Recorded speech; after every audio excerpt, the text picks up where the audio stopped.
lumubog na isang hotel casino sa ilalim ng dagat dito sa Batangas. Gano'n na katagal siyang lumubog? 1980s. Nung lumubog yun. Isa raw itong floating hotel casino noon at merong mga nagsabi na sinadya raw itong palubugin dahil raw sa mga illegal activities na ganap dito nung araw. At ito ang Daryl Laut na matatagpuan sa Caban Island, Tingloy, Batangas.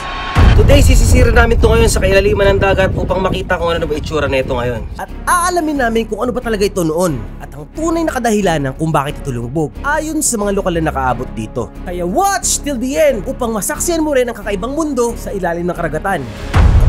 Nagawa ang Daryl Laut during the 70s. Bagamat dito siya sa Pilipinas lumubog, pero nag-originate talaga ito sa Phuket, Thailand. At pagmamayari ito ng grupo ng mga Amerikano. Noon raw, isa tong floating hotel casino na mayroon 3 palapag at may mga kwartong pahingahan, bar at library. Pero pang front lang pala yon dahil nagbibentahan lang raw ito noon ng mga droga.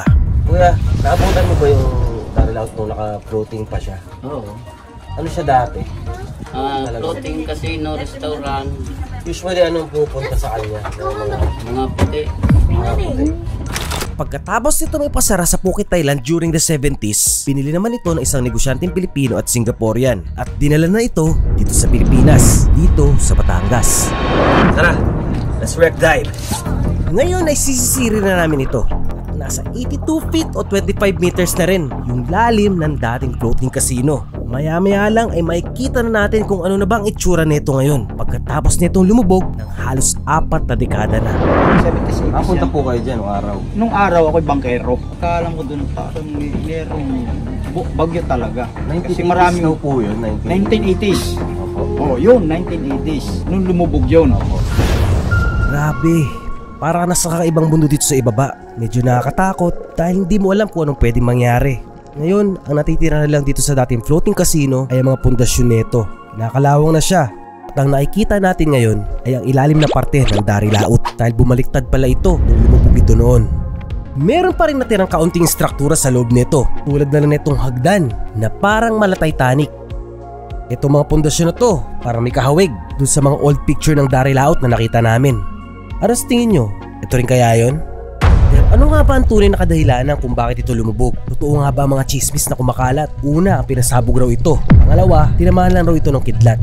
Ngayon, malalaman na natin ang tunay na kadahilanan ayon sa mga lokal na nakaabot dito. Meron daw mga chismis kuya na ano daw, tinasabog daw siya. Tinamaan ng kidlat. Hindi rin. Basta sabi, tambutas yung ilalim. Lumubog na lang. Hindi na siya niretrieve. Ay, hindi na. Parang pinabayaran na lang sa insurance siguro. Oo. Ang akin pong natatandaan nung araw, lumubog yung Daryl Laut na yun. Eh, sila pinakaangkla dun. Opo. Sa Marcaban. Sa Marcaban. Channel ng Marcaban.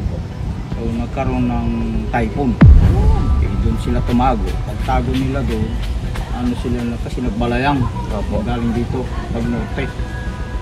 Doon, pagpasok ng alon doon hangin, alubog sila. Malakas na bagyo lang pala ang tunay na kadahilanan kung bakit tuluyan itong lumubog noon. Pero meron pa isang fake news na kumakalat sa internet. Karamihan kasi naman nagdidive dito, ang pagkakaalam nilang pangalan ng wreck na to ay Daryl Laut. Kasi yun yung nakalagay sa internet eh. Pero it's Daryl Laut. Hindi sa Malaysian term na ang ibig sabihin ay off the sea o from the sea.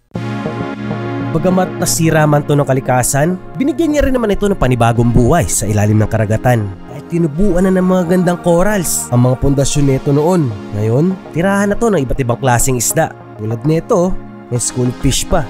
Sayang lang hindi ko alam ang tawag sa mga to. Pero ang gaganda nila up close at friendly pa. At nagmistulang paraiso rin to para sa mga divers ngayon. A beautiful disaster. Guys, I need your help. This is a sponsored video by Lifestyle Free Diving and Bubble Maker Diving Resort. Matutulungan nyo ako na makaproduce pa ng quality content katulad nito by also supporting them na nagbibigay ng tiwala dito sa community at platform natin. Sana i-follow nyo rin yung page nila para kung gusto nyo rin ma-experience yung ginawa namin ngayon at naghahanap kayo na matutuluyan dito sa Anilao, Batangas, just simply message them. Ayos. Sa baba.